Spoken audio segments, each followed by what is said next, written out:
Signe d'une fonction du premier degré. Pour chaque fonction, dresse un tableau de signes. Alors, les tableaux de signes ont été rencontrés dans l'approche graphique d'une fonction. Pour les fonctions de manière générale, ici, c'est précisément pour les fonctions du premier degré, ce qui va être nettement plus simple. Et donc, ça va consister à regarder le signe des Y.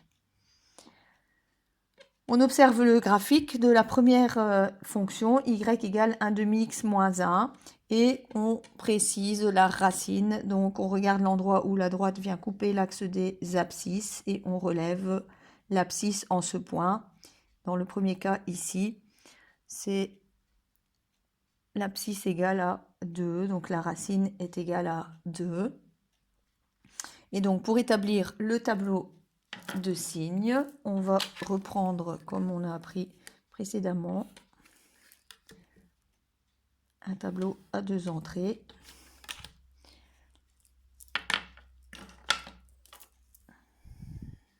X, Y. On indique ici le domaine, donc quelles sont les valeurs de X qui interviennent, on travaille dans l'ensemble des réels, donc le domaine c'est de moins l'infini vers plus l'infini. Entre les deux, on met la valeur de la racine, 2, en rappelant que la racine est la valeur de x pour laquelle y égale à 0, on met donc la coordonnée 2 et 0 donc pour y. La partie de la droite qui est en dessous de l'axe des x correspond à des y négatifs, donc avant la racine, les y sont négatifs. Et lorsqu'on passe la racine, on est au-dessus de l'axe des x et donc les ordonnées sont positives. Le deuxième graphique, y égale moins 1 demi x plus 2, moins 1 demi x plus 2, la racine, où est-elle? Ici, ce qui correspond à la valeur pour x égale à 4. Notre tableau de signes, nous travaillons dans l'ensemble des réels, donc c'est toujours le même domaine, de moins l'infini vers plus l'infini. Entre les deux, la racine égale à 4, la coordonnée 4, 0.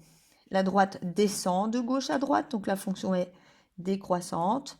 On part donc des y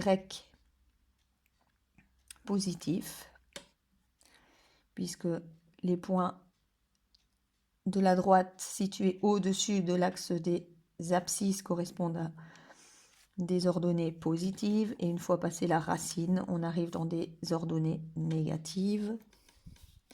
Le troisième graphique vient couper l'axe des x au point d'origine du repère. Et donc la racine ici est égale à 0.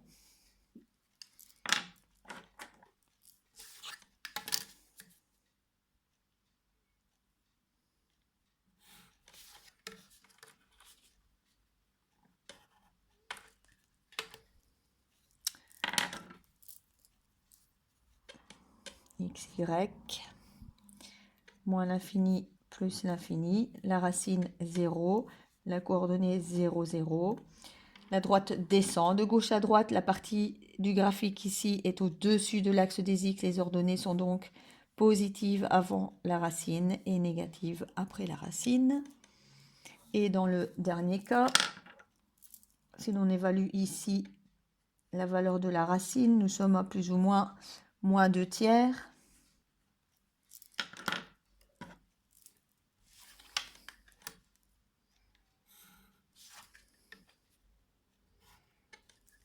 Donc voilà notre tableau de signes pour le dernier cas. Moins l'infini plus l'infini toujours. La racine égale à moins 2 tiers. Le y correspondant 0. Notre droite monte de gauche à droite, donc avant la racine, on est en dessous de l'axe des abscisses, les ordonnées sont donc bien négatives, et nous passons à des ordonnées positives lorsqu'on passe la racine.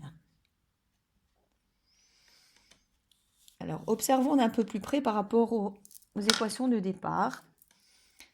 Le coefficient de direction de la première fonction, c'est 1 demi. Ce coefficient 1 demi est positif, je retrouve à droite de ma racine le signe plus. Deuxième fonction, y égale moins 1 demi x plus 2. Moins 1 demi est négatif, je retrouve ici le signe moins. Y égale moins x, petite remarque en passant, un petit rappel, s'il est écrit moins x, ça signifie moins 1 fois x. Et donc le m est égal à moins 1. Il est négatif et donc on retrouve ici le signe moins.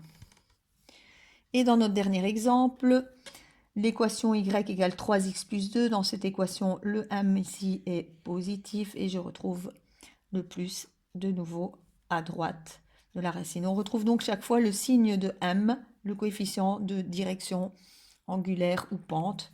On retrouve ce signe à droite de la racine, à droite donc du 0 dans notre tableau de signes. Ceci pour comprendre ce qu'on va compléter à la page suivante.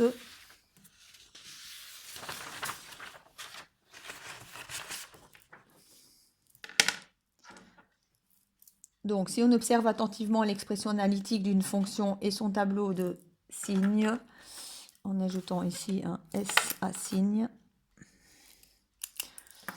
on remarque que avant la racine, la fonction prend le signe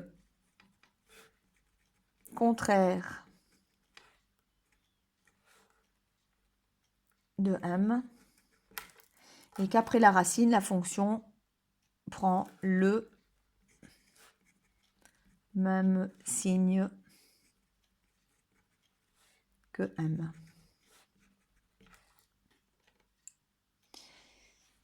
Synthèse, c'est surtout ceci qu'il faut retenir. Donc, pour déterminer le signe d'une fonction du premier degré, écrite sous forme générale, donc la fonction qui applique x sur y égale 1x plus p, il faut d'abord déterminer la racine de la fonction. Donc, mettons du fluo sur les choses importantes qu'il faut retenir pour pouvoir réaliser les exercices suivants. On détermine donc la racine. Et ensuite, donc, pour établir le tableau de signes, avant la racine, la fonction f et le coefficient m ont des signes opposés. Après la racine, la fonction et le coefficient m ont le même signe. Donc, c'est après la racine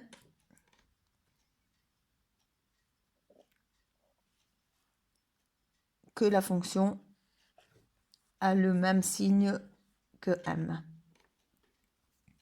En résumé, et c'est surtout ceci donc il va falloir bien retenir, dans le tableau de signes, on place le signe de m à droite du 0. Donc, signe de m à droite du 0. Le 0 qui correspond à la valeur de y, qui correspond donc à la valeur de la racine. Et donc ici, on va quand même ajouter une petite note. Donc, on pourrait dire aussi à droite de la racine.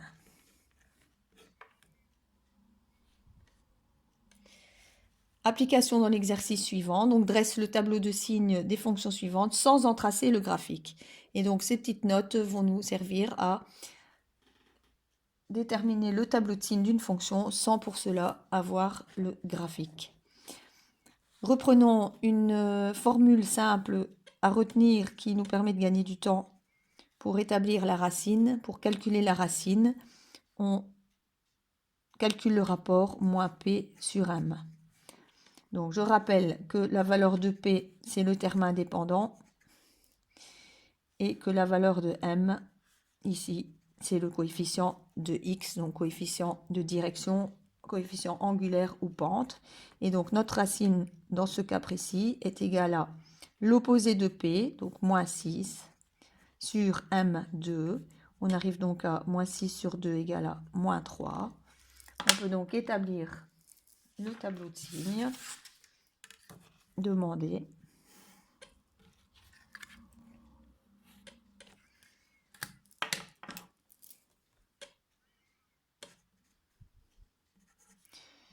Le domaine de nos fonctions. La racine moins 3. Le y correspondant 0. Et on va se servir donc de ce qu'on a ici retenu dans la synthèse, le signe de m à droite du 0. Et donc, si m ici est égal à 2, le signe de 2, c'est le signe positif. Je vais donc retrouver le plus à droite du 0, à droite donc de la racine, et donc moins avant le 0. Soyons logiques. Si l'équation est y égale 2x plus 6, le m2 est positif, la fonction est donc croissante. La droite va monter de gauche à droite et donc on va partir de valeurs négatives d'y pour arriver à des valeurs positives une fois qu'on a passé la racine. Et donc tout ça est logique. Le deuxième, on calcule de nouveau la racine. Moins p sur m égale moins 8 sur moins 4. On simplifie cette fraction, ça nous donne 2. On établit le tableau de signes.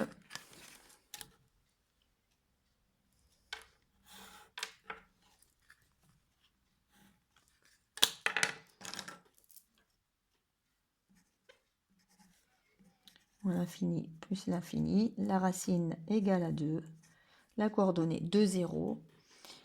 Le signe de m va se trouver à droite de la racine, à droite du 0.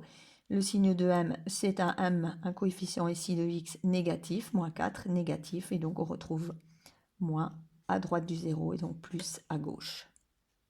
Cette fonction, évidemment, sera une fonction décroissante puisque le coefficient de direction est négatif. Et donc, si elle est décroissante, la droite descendrait de gauche à droite. Et donc, on va passer effectivement de valeurs positives d'y vers des valeurs négatives une fois qu'on a passé la racine.